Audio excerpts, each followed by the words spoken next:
quemaduras.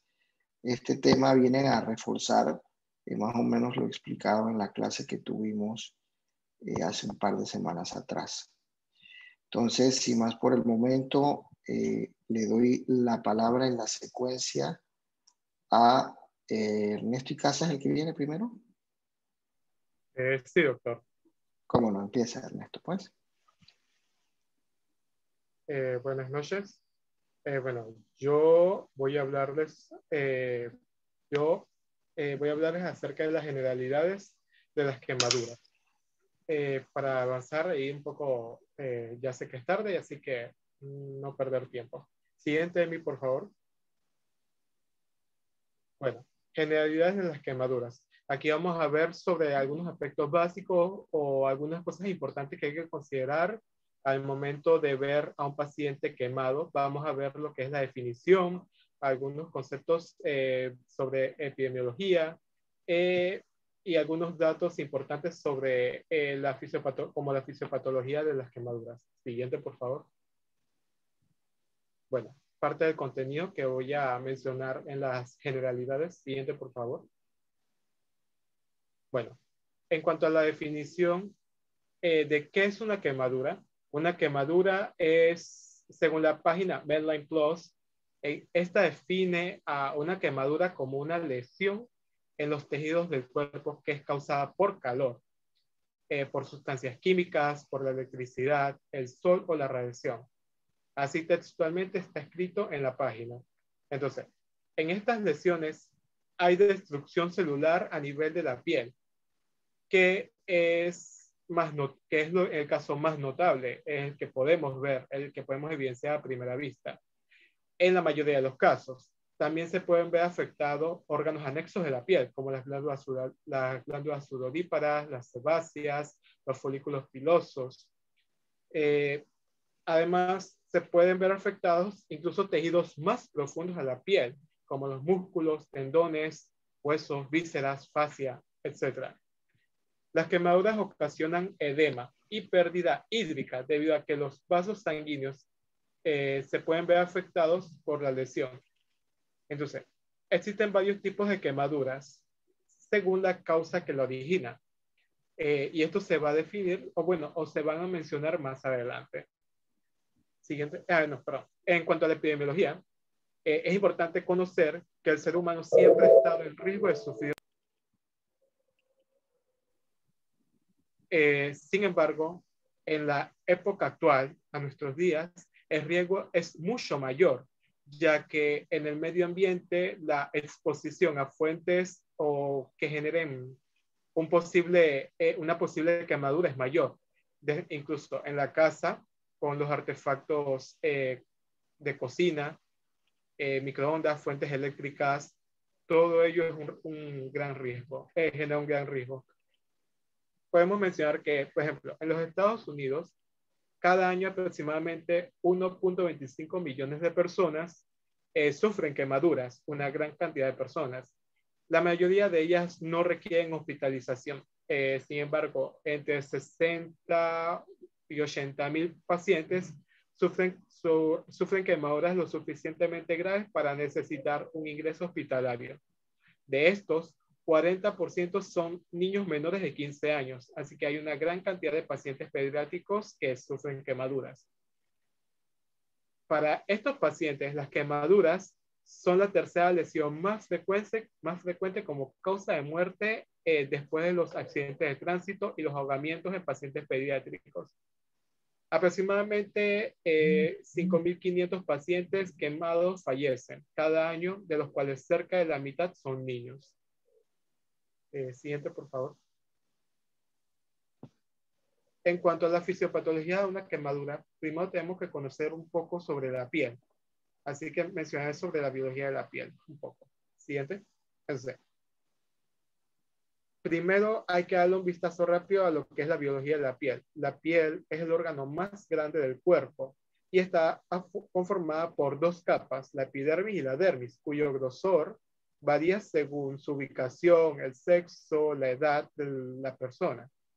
La piel sirve como medio de protección frente a la pérdida de líquidos, contra la entrada de bacterias, puede que pueden generar infecciones severas, protege contra la radiación, además tiene una función de regular la temperatura corporal.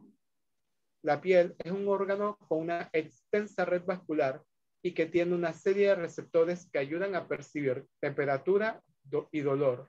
Además, es el que más correlacionamos con el tacto. La piel es el órgano principal asociado a la identidad de una persona, además que tiende a afectar de manera directa las relaciones interpersonales de cualquier persona. Por ello, es un órgano que generalmente las personas generan muchos estigmas. Entonces, la principal célula, entonces, en la epidermis, la principal célula son los queratinocitos. Otras células importantes que podemos ver son los melanocitos, que generan el pigmento, y las células de Langerhans, que son células fagocíticas y que hacen presentación de antígenos. La epidermis es un tejido que es capaz de realizar un proceso de cicatrización regenerativa. El proceso de reepitelización se da cuando los queratinocitos entonces empiezan a proliferar.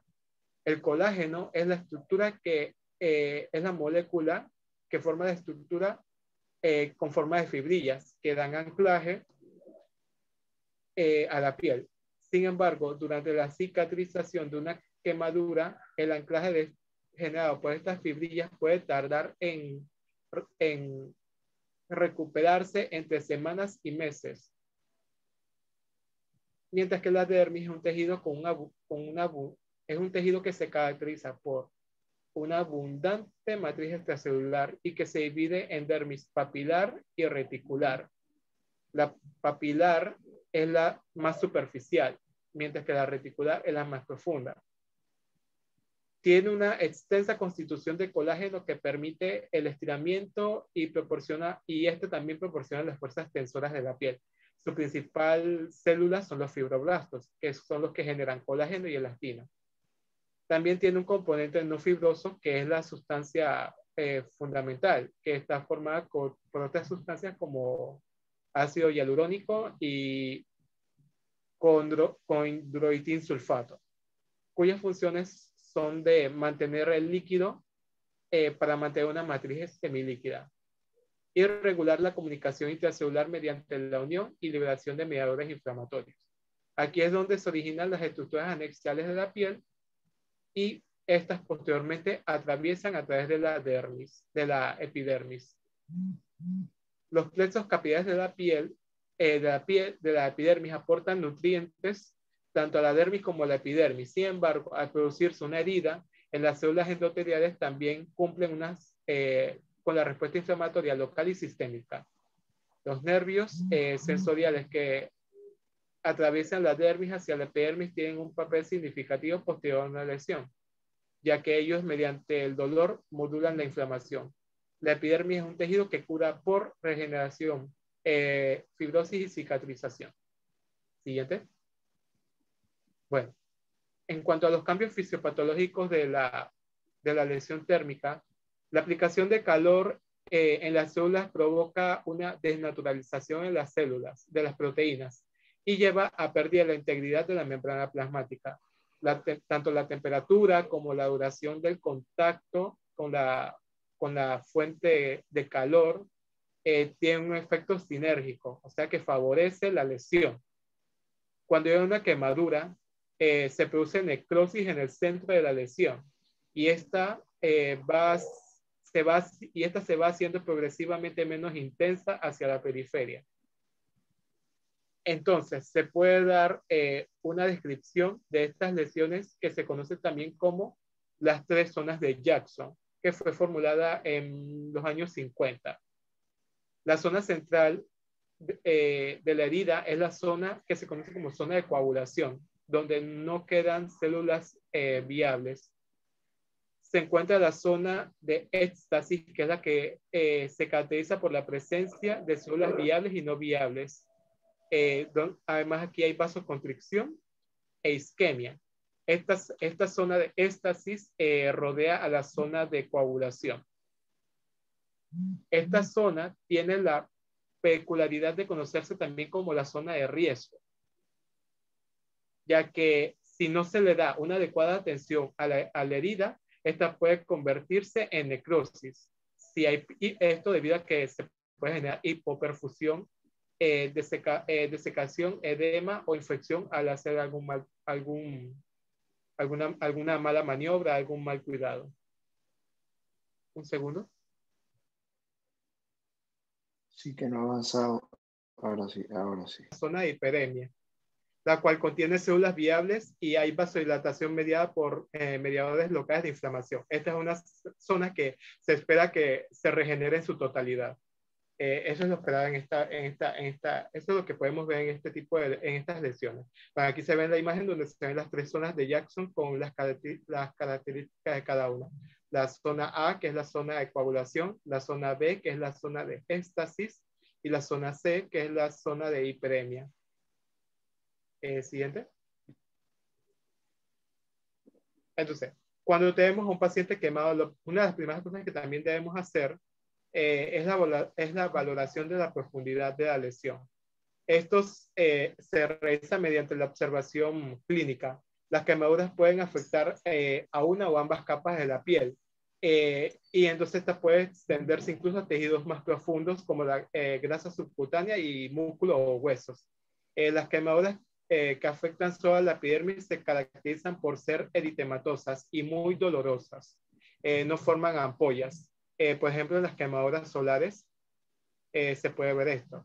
En estas lesiones, generalmente uno espera una recuperación no más allá, bueno, una recuperación aproximadamente entre 3 o 4 días, donde se desprende la epidermis muerta y se reemplaza por células nuevas. Entonces, las quemaduras dérmicas superficiales tienden a tener ampollas, tienden a tener ampollas y estas pueden no aparecer necesariamente después de la lesión, inmediatamente después de la lesión. Cuando la ampolla se retira de la quemadura, la herida se ve con una coloración rosada, se ve húmeda y es hipersensible al tacto. También están las quemaduras térmicas profundas, que generalmente tardan entre 3 semanas o incluso más en cicatrizar. Estas también forman ampollas. La superficie de la pérdida aparece como un color rosado, blanco, volteando inmediatamente después de la lesión. Esta sí aparece inmediatamente después de la lesión. Las quemaduras de grosor completo afectan toda la dermis y se extiende a tejido subcutáneo. Estas son cosas que hay que valorar principalmente, y esto se adquiere con la experiencia. No es algo que directamente uno pueda ver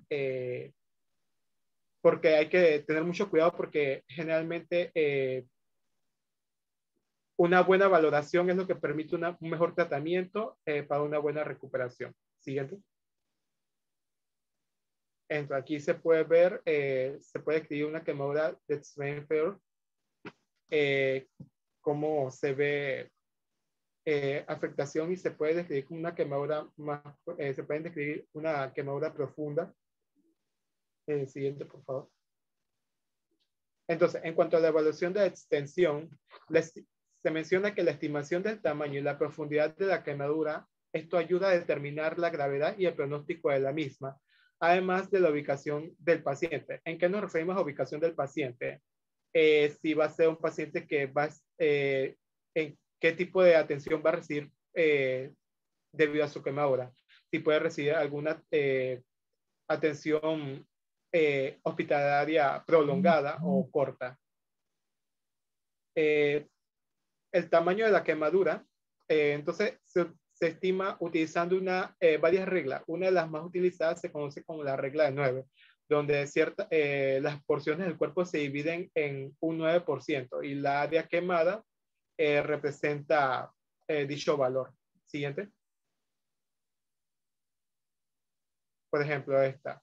Se menciona que la cabeza tiene un porcentaje del 9%, cada brazo un 9%, la espalda y el pecho, cada una tiene un porcentaje de 18%, al igual que ambas piernas, cada una independiente.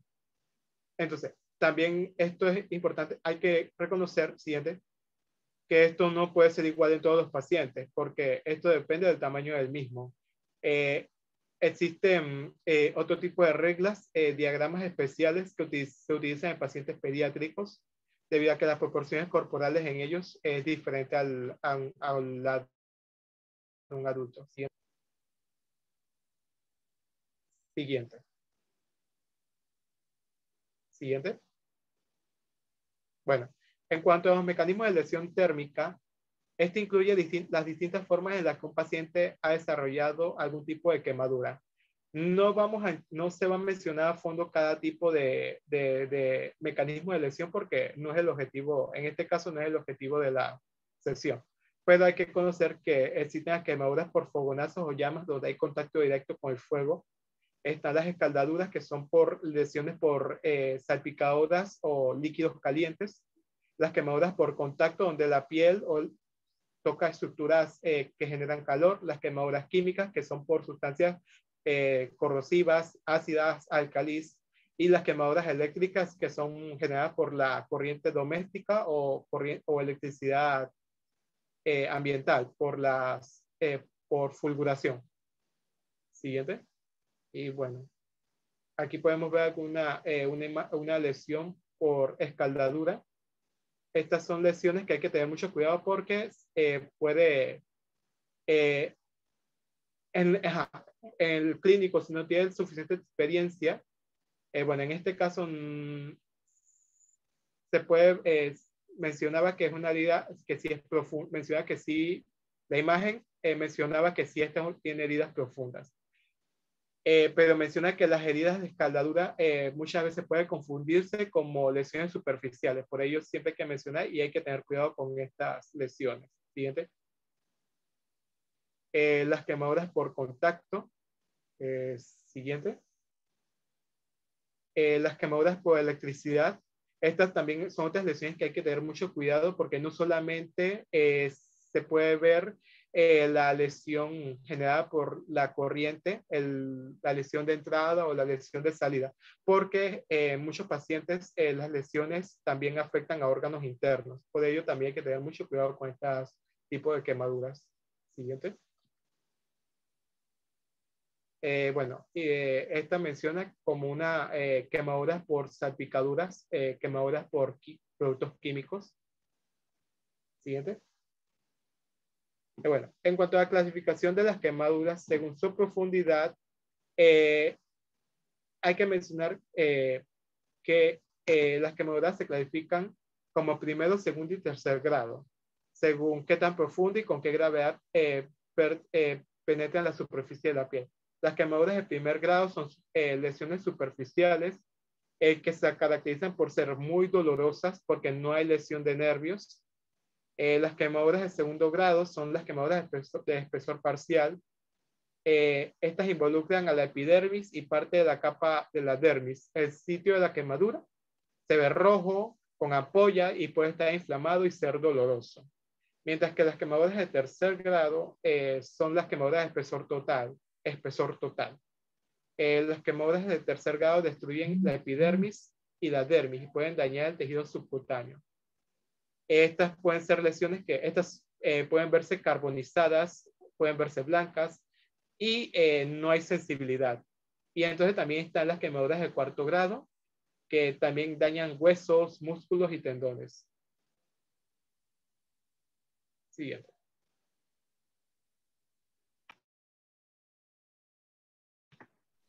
Continúa mi compañera Emi Wu. Bien, muchas gracias, doctor Ernesto. Continuando con la sesión, primero, las quemaduras de primer grado son los ejemplos más clásicos. Las quemaduras solares, el fogonazo menor, que puede ser por una pólvora o por una agua hervida. Son las más superficiales y son dolorosas, afectando parcialmente a la epidermis y exteriormente se distinguen por ser lesiones eritematosas, levemente inflamatorias, donde se conserva la integridad de la piel y no hay presencia de flictenas. El pronóstico es bastante favorable con una curación espontánea en 4 a 5 días y no dejan cicatriz ni producen secuelas permanentes en la piel. Las quemaduras de segundo grado se clasifican en superficial y profundo. Son de aspecto rosáceo y si se retiran las frictenas, la imagen es clásicamente descrita como un rocío hemorrágico, que son exudativas e hiperémicas. Las quemaduras de segundo grado superficial usualmente ocurren por líquidos calientes, llama o exposición a sustancias químicas diluidas.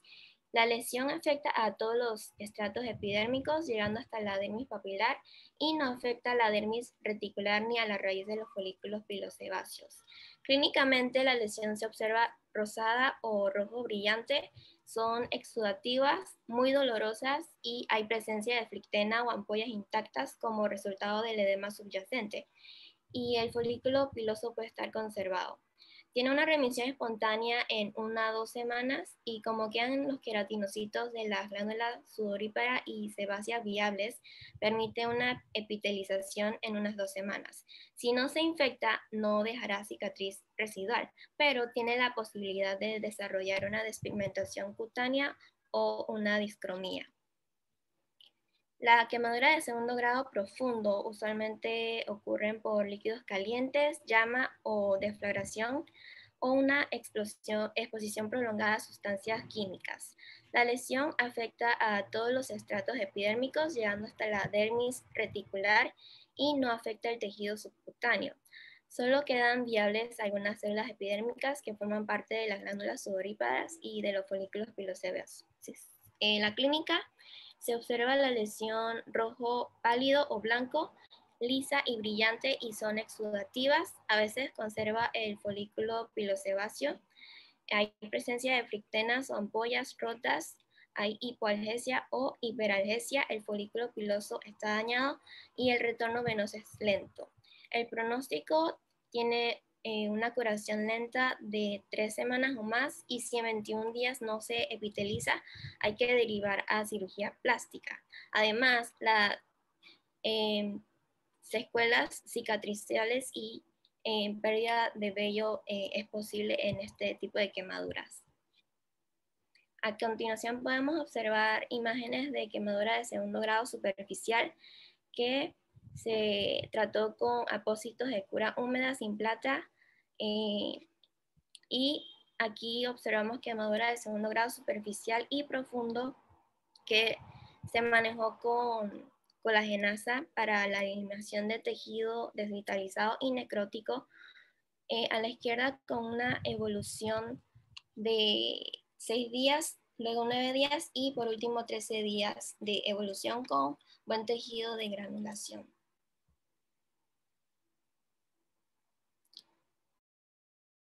Bueno, vamos a hablarles un poco de las quemaduras de tercer grado y de las de cuarto grado. Bueno, las quemaduras de tercer grado como tal también se conocen como quemaduras de espesor total. ¿Ok? Pues, pasarla, por favor. Ajá. Entonces, estas quemaduras de espesor total implican como tal una destrucción de todo el espesor de la dermis y de la epidermis, incluyendo los apéndices dérmicos. Estas lesiones producen un aspecto blanquecino o carbonizado de la piel y en ocasiones se suelen ver vasos coagulados. El tejido de la piel como tal, cuando está quemado, se ve un aspecto seco y curtido y eso se le llama escara. Entonces, aunque el área de la quemadura como tal, de espesor total, no parece dematosa, se puede desarrollar un líquido subescaroso. Entonces, vamos a ver que esta se puede presentar ya sea por quemaduras por líquidos muy calientes, contacto con objetos calientes, fuego, electricidad, sustancia química, pero vamos a ver que en estas quemaduras lo más importante es el tiempo de contacto, al igual que en verdad la clasificación como tal también depende mucho de la temperatura, como mencionó mi compañero, como del tiempo de contacto. En la clínica vamos a ver que estas quemaduras suelen ser anestésicas o hipoestésicas, es decir, que puede haber daño del nervio total o parcial, por lo cual puedes tener esta afectación. La apariencia de la piel puede variar de un blanco ceroso a un gris coriáceo o a un carbonizado y negro, como se los había mencionado, y la piel va a estar así de seca. Los pelos se pueden quitar fácilmente de los folículos pilosos y no se desarrolla vesículas ni ampollas. Entonces, las quemaduras pálidas de espesor total o quemaduras de tercer grado pueden simular una piel normal, excepto que la piel no palice con la presión, pues, o sea, que no se vuelva pálida con la presión. Las características que diferencian como tal las quemaduras de espesor parcial de las total pueden tardar algún tiempo en desarrollarse. Entonces, como tal, la escara finalmente se va a poder separar del tejido subyacente y va a revelar un lecho sin cicatrizar el tejido de granulación. Sin cirugía, estas heridas cicatrizan por contractura de las heridas con epitelización alrededor de los bordes de la herida, pero la cicatrización es grave con contracturas, así que la curación espontánea completa no es posible. Como podemos ver, hay un ejemplo, una imagen de una quemadura de tercer grado o espesor total en la parte superior derecha. Igual, la siguiente. Las quemaduras de cuarto grado como tal son heridas que penetran debajo de la piel en la grasa subdérmica, que se clasifican como estas quemaduras de cuarto grado, también le llaman de extensión a tejidos profundos. Estas quemaduras suelen tener una escara en la superficie, pero con presencia de vasos coagulados subdérmicos, y a veces la forma de la herida como tal, con muescas en comparación con la piel adyacente, indican la afectación debajo de la capa dérmica. Entonces, las lesiones más profundas que involucran a la fase subyacente en músculo y o el hueso se describen como con pérdida profunda de tejido. Entonces, el impacto fisiológico ¿cómo se llama? En una quemadura va a ser proporcional a la extensión del área de superficie corporal que se va a ver involucrada con la quemadura de segundo, tercer y cuarto grado, ¿ok? Entonces, las quemaduras superficiales de espesor parcial no suelen dar a la formación de cicatrices, mientras que las quemaduras profundas de espesor parcial, que curan mediante la forma de cicatrices, y las quemaduras de espesor total tienen más probabilidades de desarrollar contracturas de cicatrices por quemaduras, incluso si se le coloca un injerto de piel, como vamos a ver más adelante en el manejo. La profundidad de la quemadura determina el cuidado como tal de la herida requerido, la necesidad del injerto y los resultados funcionales y estéticos. Entonces, en esta imagen van a poder ver una comparación entre lo que es la apariencia, la sensación que se va a presentar y el tiempo de recuperación, que bueno, en el caso de las de tercer y cuarto grado van a depender como tal de la reparación quirúrgica. ¿Okay? Puedes continuar.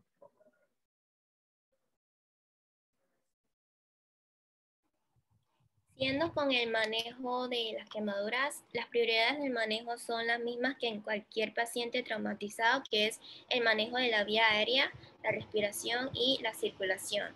Para el manejo inicial hay que detener el proceso de producción de la quemadura dependiendo del tipo, la extensión de la lesión y del tiempo de transporte.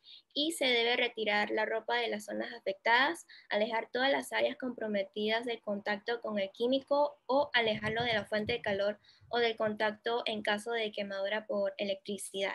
También hay que retirar todos los objetos que tiene puesto en los miembros afectados para evitar el efecto torniquete que produce el edema. Para el manejo de la vía aérea y la ventilación hay que estar preparados para aspirar y mantener el soporte ventilatorio manual. Hay que dar oxígeno al 100% a todo paciente con quemaduras profundas de más del 20% de la superficie corporal, y estar preparados para la intubación endotraqueal temprana para así evitar una traqueostomía. Para el manejo circulatorio hay que administrar lactato de Ringer intravenoso con cánula periférica gruesa, si es posible en una zona no quemada.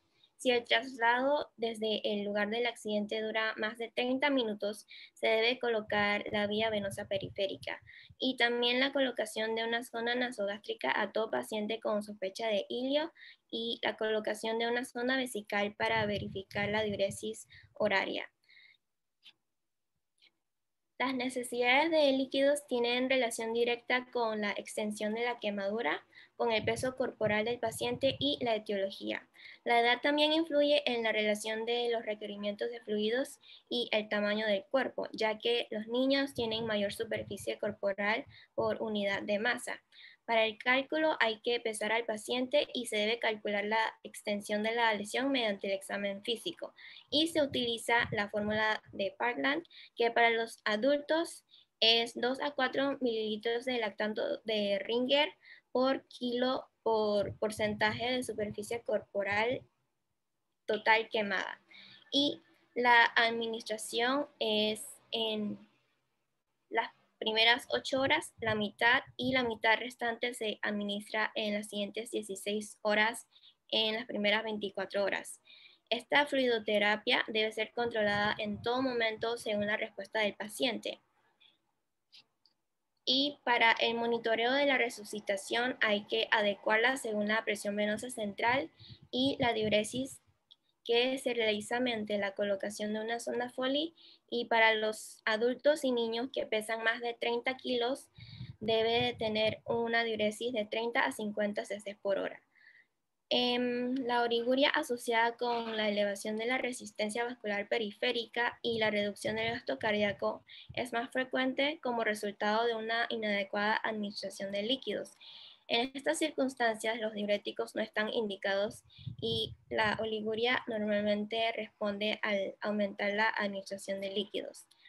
Los pacientes con lesiones por voltajes altos mayores de 1000 voltios y los pacientes con lesiones severas de los tejidos blandos por trauma mecánico suelen tener cantidades significativas de mioglobina y de hemoglobina en la orina. En el adulto, si con la fórmula instaurada se logra mantener una diuresis entre 75 y 100 cc por hora, será suficiente para eliminar los pigmentos y no requieren diuréticos. En cambio, si no responde con el aumento del aporte, se debe agregar 12.5 gramos de mannitol por cada litro de fluido.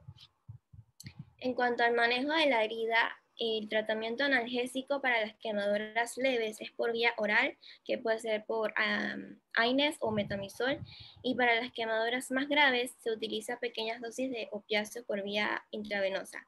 Después de la analgesia adecuada, se limpian las heridas con agua y jabón y se desbrida todo el material suelto.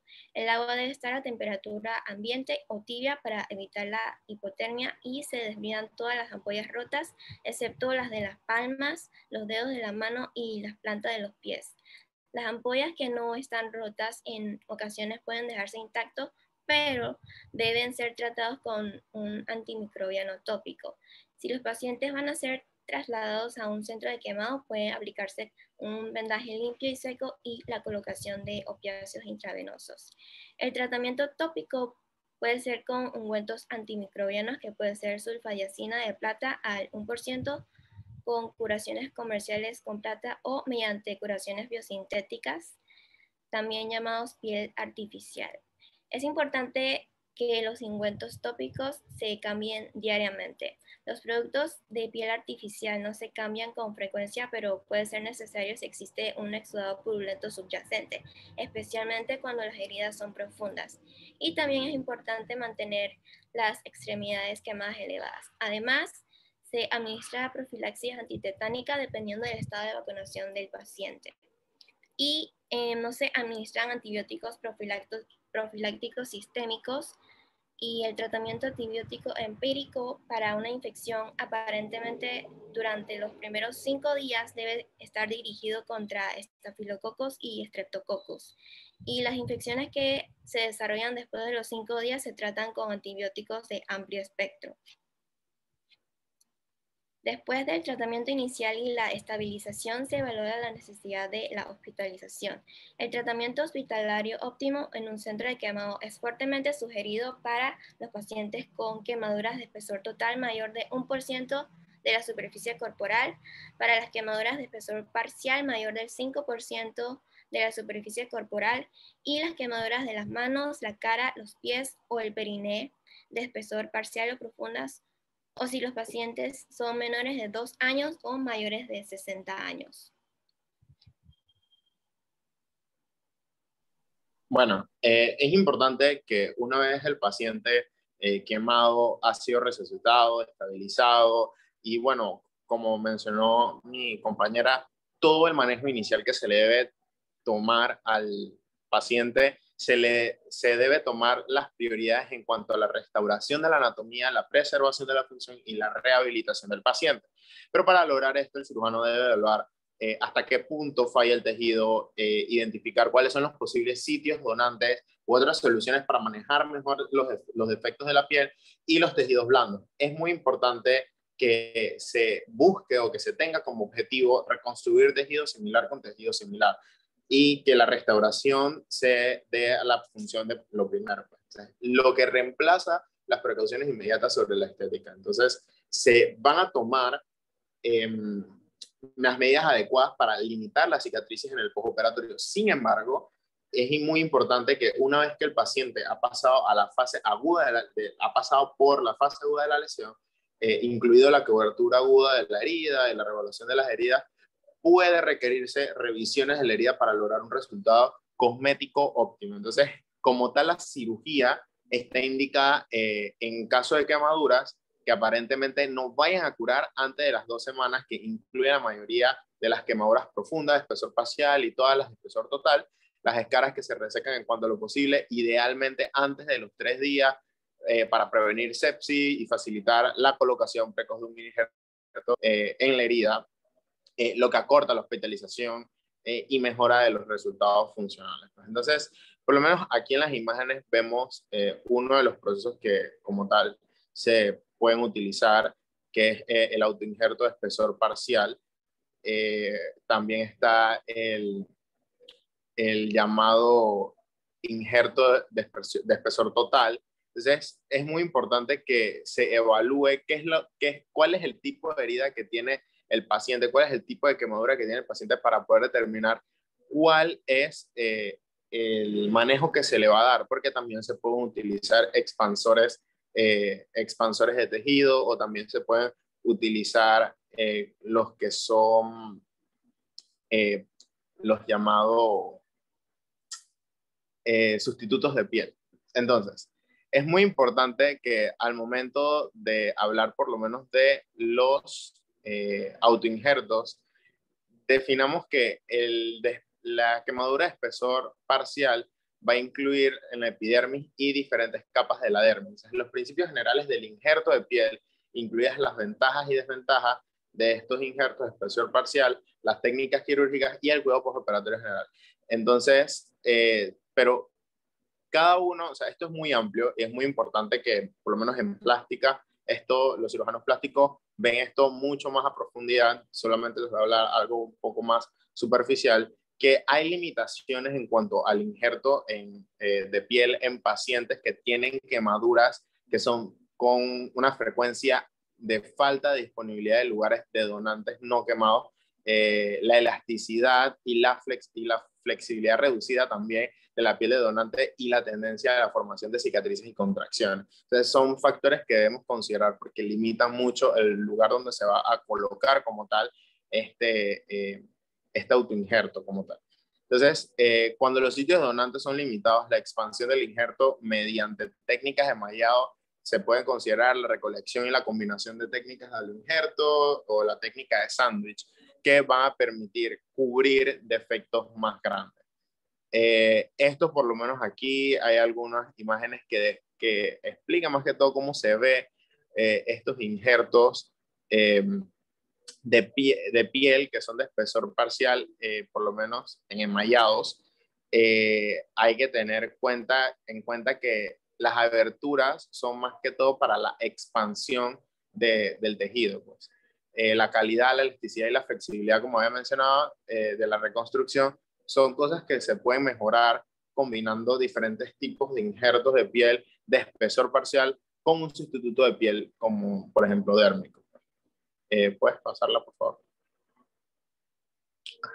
Entonces, en cuanto a los expansores de tejidos, estos expansores, por lo menos aquí, el expansor ya está colocado, por lo menos está levantado, son una estructura que son rellenas y se colocan ahí para que la piel vaya, por así decirlo, creciendo y gradualmente se le va extendiendo esta área del paciente, o sea, de la piel, con la finalidad de que posteriormente sea disecada esa parte y estirada para poder cubrir esa área de la quemadura, que en este caso fue de cuero cabelludo, pues, que es aprovechando ese principio de relajación de la fluencia y del estrés de la piel, pues.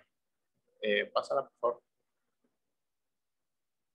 Entonces, aquí como tal podemos ver, estos son algunos de los que son esos expansores de tejido y lo que se hizo en el paciente pasado fue simplemente colocar uno de estos por debajo de la piel y bueno, que gradualmente se van aumentando de tamaño con la finalidad de realizar como tal, cubrir el tejido, la quemadura con ese tejido que fue expandido.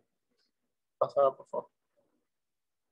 Ok, entonces también existe lo que es la reconstrucción flap, que es como tal, es el gold standard para algunas reconstrucciones al proporcionar un tejido similar. Lo importante aquí es poder determinar de donde vayas a sacar ese tejido de la misma persona sea un lugar que pueda cerrarse fácilmente por ejemplo, en la espalda, pues, que es un lugar, puedes sacar un pedazo de tejido o en la pierna o en algún lugar que sea fácil de cerrar, aunque ese pedazo de piel se coja, pues. No solamente se utiliza en quemaduras esta técnica, pero bueno, pues el flaps como tal, como dije, es el gold standard para estas reconstrucciones que puedan proporcionar esto de tejido similar para tejidos similares, como había mencionado previamente. Adelante.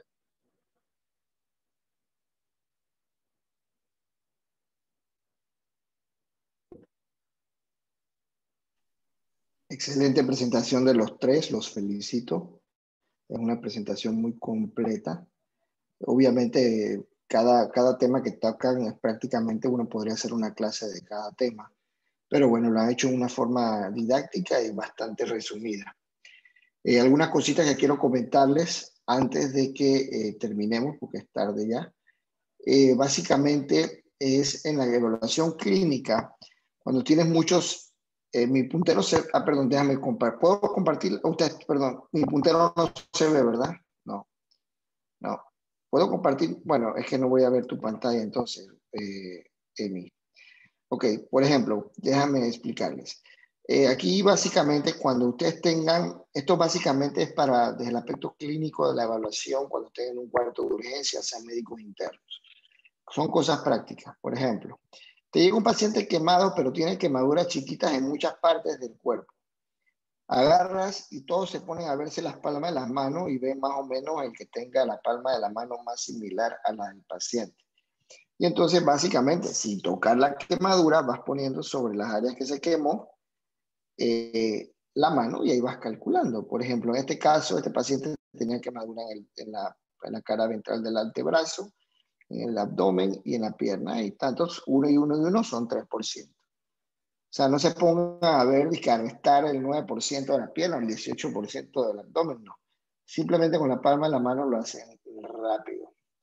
Por ejemplo, en este caso, cuando tú tienes áreas que no son completas, por ejemplo, en este caso, por ejemplo, tienes aquí en el antebrazo derecho, en el brazo derecho, perdón, 4,5%, y le calculas con la palma de la mano que tienes 1,5 menos, entonces tú le restas la diferencia, pues, entonces son 3%.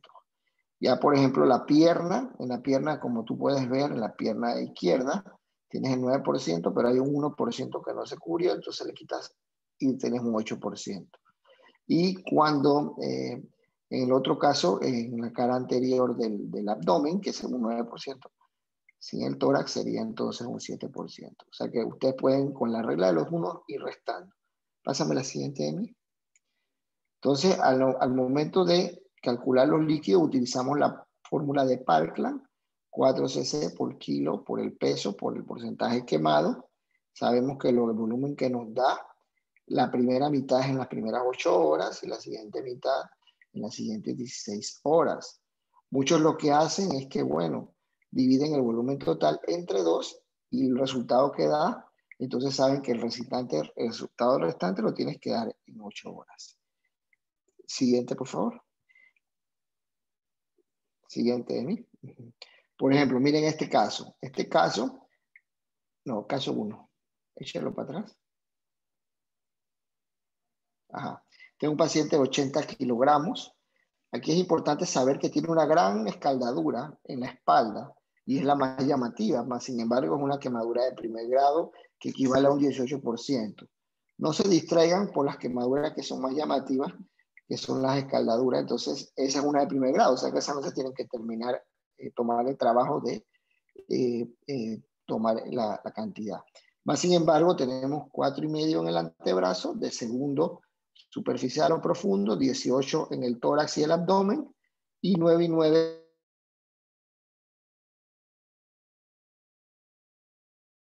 lo total de 50% quemados.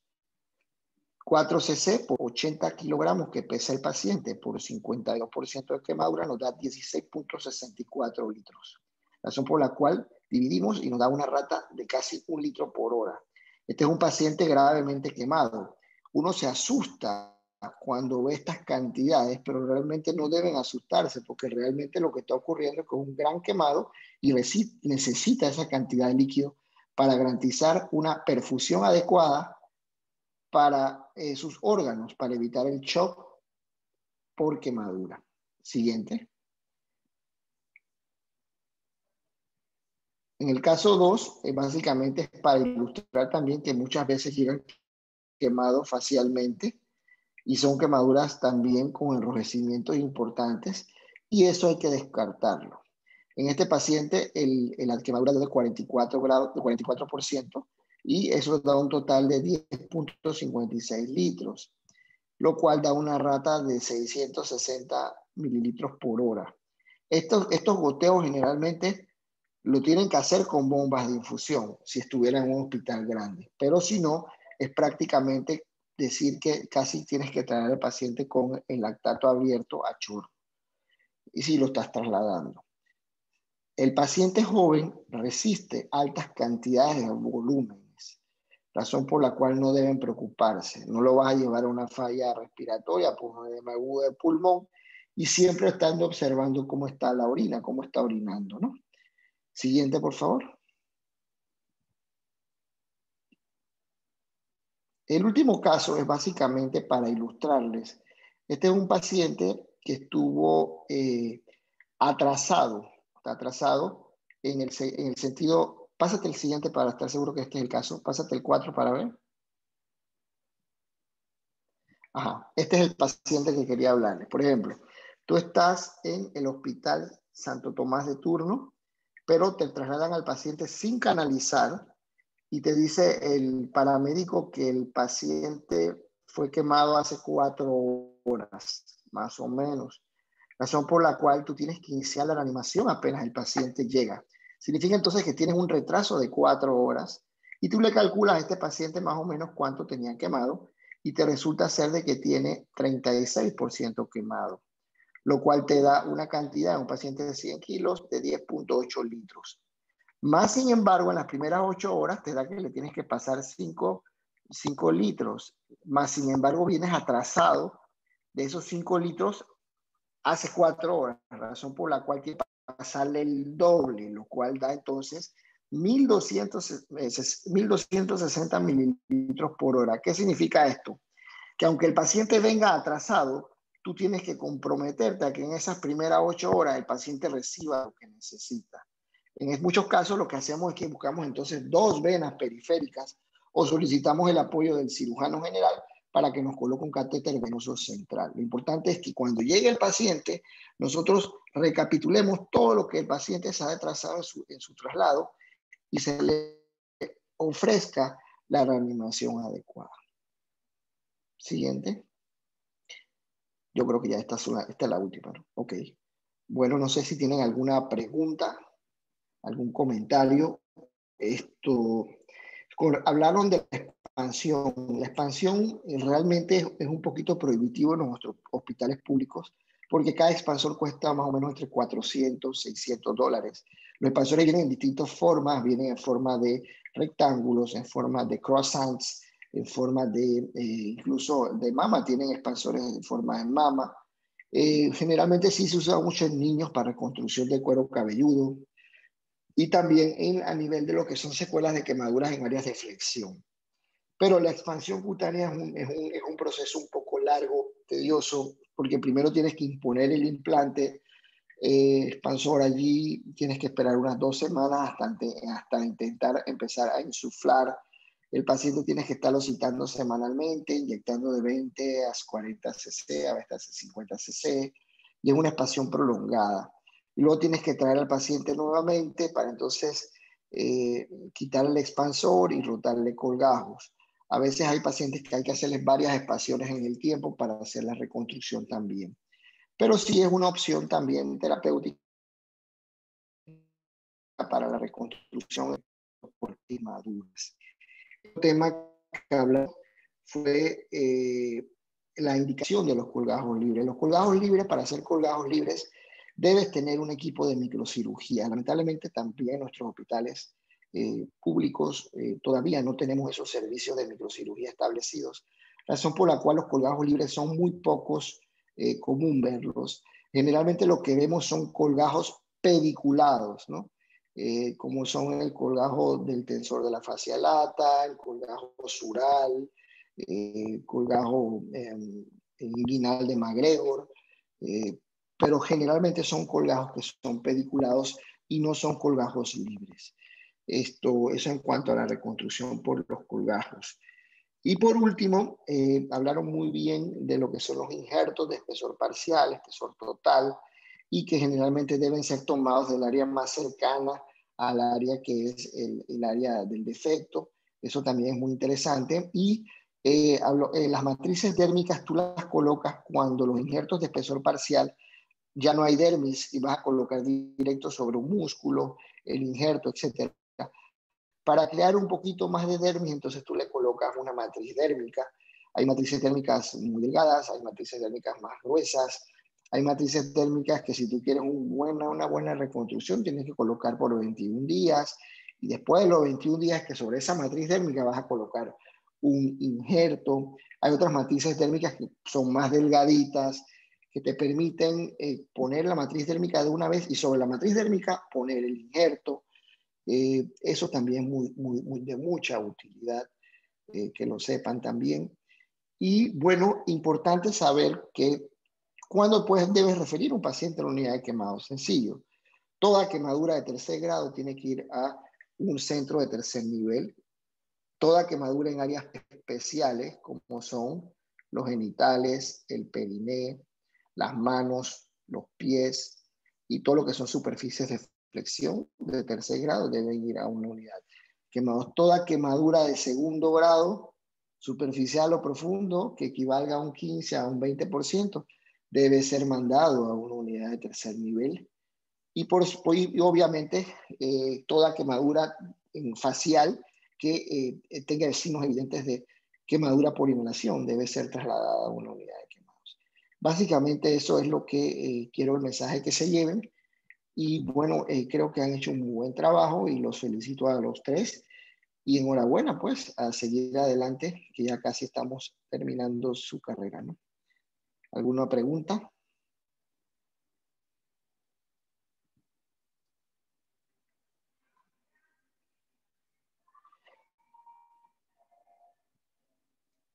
Hay una pregunta aquí que por el chat dice, ¿se recomienda dar algún manejo hospitalario a estos pacientes gran quemados o se deja el manejo exclusivo con los pacientes? No, ya lo explicamos. Desde que tú lo ves, tienes que intentar conseguirle 1 o 2 venas periféricas, empezarle a calcular qué porcentaje tiene quemado y empezar a bajar el lactato de Ringer, colocarle una sonda Foley, una sonda nasogástrica. No limpiar, como te digo, las quemaduras, simplemente colocarle apósitos de ser necesario y administrar oxígeno suplementario. Si tú ves, tienes signos evidentes de que de donde tú estás tienes quemaduras en las vibrisas, tienes quemaduras periorales, el paciente está en un distrés respiratorio, está tosiendo, tiene un esputo carbonáceo, entonces donde tú estás deberías intubarlo. ¿Por qué? Porque de aquí a que lo traslades, el paciente va a hacer un edema de glotis arriba de las cuerdas vocales y la intubada va a ser prácticamente imposible. Entonces, todo gran quemado debería llegar intubado al centro de referencia que estás trasladando al paciente. ¿Alguna otra pregunta? Bueno, creo que hemos tenido un bonito webinar, ya son las 8:30 de la noche. No sé si quiere alguien aportar algo más. ¿Alguna duda? Bueno, Emi, doctor Icaza y el doctor, se me fue, no lo veo aquí ya. Gracias por su trabajo y bueno, enhorabuena. Felicidades, pues. Seguimos.